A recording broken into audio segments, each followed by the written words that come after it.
हर हर महादेव, जय माता दी। दोस्तों, कैसे हैं आप सभी? फिर से आप सभी के लिए लेकर आई हो गुरुदेव द्वारा बताया गया विशेष उपाय। देखिए, मार्गशीर्ष माह चल रहा है, जिसे हम माह का महीना कहते हैं, यानी आम बोलचाल भाषा में इसे हम माह का महीना कहते हैं। इस महीने में कुछ विशेष उपाय, कुछ विशेष नियम होते हैं। तो आपको गुरुजी के द्वारा बताए गए कुछ विशेष उपाय, कुछ विशेष नियम इस महीने में अवश्य ही करना चाहिए। जैसे कि आपने कार्तिक महीने में तुलसी पूजन किया, उसी तरह से इस माह महीने में आपको आंवला पूजन करना चाहिए।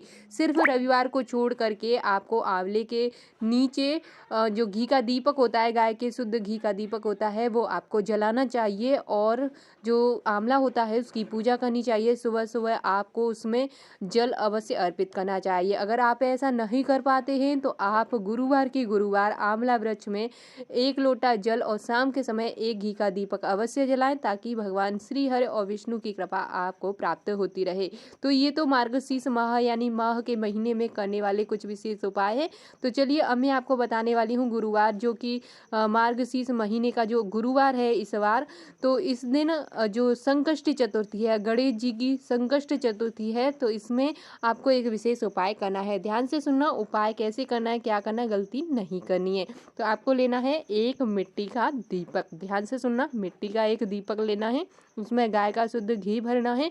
फिर आपको क्या लेना है, आपको लेना है थोड़ा सा गुड़ और थोड़ी सी हल्दी लेनी है, और 1 लोटा जल लेना है। जल लेने के बाद जो गुड़ है वो आपको उसी लोटे में डाल देना है। हल्दी जो कि आपने ली है, वो चुटकी भर हल्दी आपको उसी लोटे में डाल देनी है।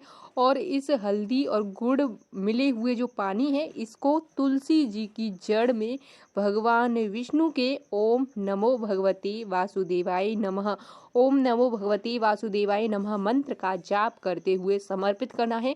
फिर उसके बाद अपनी इच्छा को बोलते हुए आपको जो घी का दीपक है वो तुलसी जी के पास में जला देना है। ये उपाय शाम के समय आपको करना है।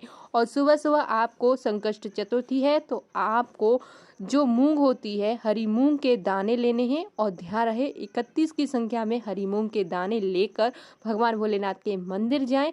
अगर प्रत्येक दिन भगवान भोलेनाथ को जल चढ़ाते हैं तो लोटा साथ में लेकर जा सकते हैं, नहीं चढ़ाते हैं तो मूंग के दाने आपको अवश्य लेकर जाने हैं। और जो भगवान भोलेनाथ के मंदिर में भगवान गणेश का स्थान होता है, अगर भगवान गणेश की मूर्ति नहीं है तो शिवलिंग पर ही सीधे हाथ की तरफ, जहाँ से भगवान शिव के पैर हैं यानी शिवलिंग के चरण हैं, जहाँ से जल जाता है, उस साइड में सीधे हाथ की तरफ भगवान गणेश का स्थान होता है। वहां पर जो मूंग के दाने हैं वो अपनी इच्छा बोलकर भगवान गणेश का स्मरण करते हुए समर्पित कर देने हैं।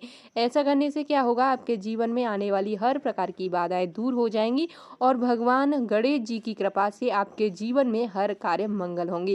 कहते हैं ना कि मेहनत के साथ साथ किस्मत का साथ नहीं मिलता, तो वो आपको मिलेगा, क्योंकि आपके जीवन में आने वाली बाधाएं आपको किस्मत का साथ नहीं मिलने देती हैं, जो कि भगवान गणेश की कृपा से संभव है। तो आपको यह छोटा सा काम इस गुरुवार को, जो कि संकष्ट चतुर्थी का दिन है, मार्गशीर्ष माह का महीना है, तो आप सभी को अवश्य ही निश्चित रूप से कर लेना है। देखिए, मेरा सिर्फ एक मात्र उद्देश्य है, गुरु जी के द्वारा बताए गए जो उपाय होते हैं उस सही विधि से, सही तरीके से आप सभी तक पहुंचाने का प्रयास मात्र रहता है।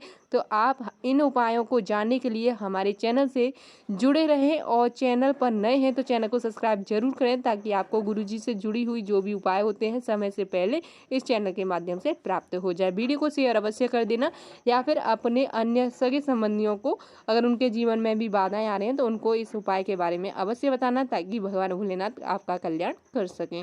उम्मीद है कि आपको मेरे द्वारा दी गई जानकारी अच्छे से समझ आई होगी। अगर उपाय सही से समझना है तो दोबारा से देख लेना, गलती नहीं करनी है, इस बात का ध्यान रखना है। और मैं मिलती हूं आपको नेक्स्ट वीडियो। कमेंट बॉक्स में लिखना ओम नमः शिवाय, हरि ओम दोस्तों।